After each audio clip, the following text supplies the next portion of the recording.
কুল্লু নাফসিন যায়িকাতুল মাউত ওয়া ইন্নামা তুওয়াফাউনা উজুরাকুম ইয়াওমাল কিয়ামাহ ফামান زحزح عن النار وأدخل الجنة فقد فاز وما الحياة الدنيا إلا متاع الغرور. الله أكبر.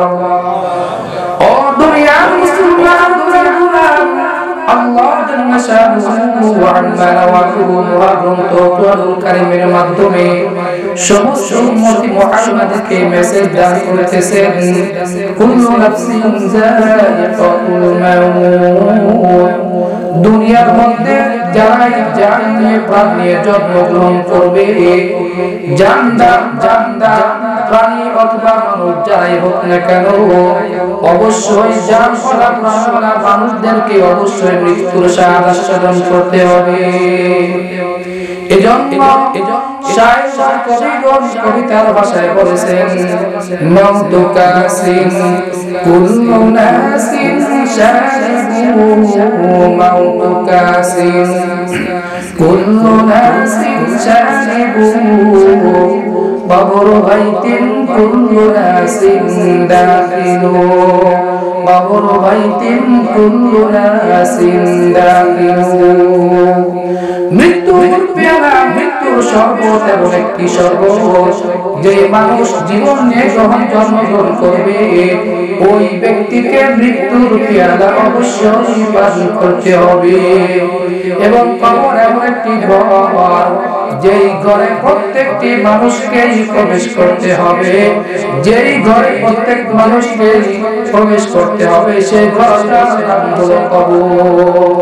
তাহলে আয়াতে কারিমার প্রথম অংশ থেকে আমরা বুঝতে পারি সেটা হলো মৃত্যুর শ্বাস আমাকে আপনাকে অবশ্যই গ্রহণ করতে হবে। এই মৃত্যুর পরে আমাদের যে অবস্থা তৈরি হবে, এ ব্যাপারে আল্লাহ তাআলা বলে, ফামান যুহজিহা আনিন নারি ওয়া উদখিলাল জান্নাহ। দুনিয়ার মধ্যে আল্লাহ জাল্লা শানুহু যে ব্যক্তিকে মৃত্যু দান করবেন, মৃত্যু দান করার পরে এরপরে কবর থেকে তার আযাব এবং শান্তি দুটার কোনো একটা শুরু হয়ে যাবে।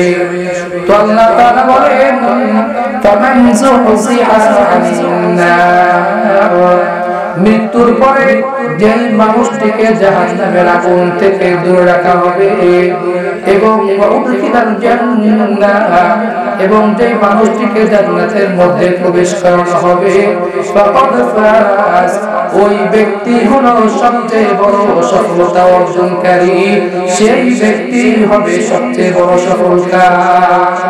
তাহলে সফলতা অর্জন করতে হলে আমাকে আপনাকে এমন কাজ করতে হবে যে কাজগুলো করলে আল্লাহ জাল্লা শানুহু জাহান্নামে প্রবেশ করাবেন না, বরং জাহান্নামকে আমার থেকে দূর রাখবেন, ওয়া উদখিলাল জান্নাত, এবং আল্লাহ তাআলা জান্নাতে প্রবেশ করাবেন।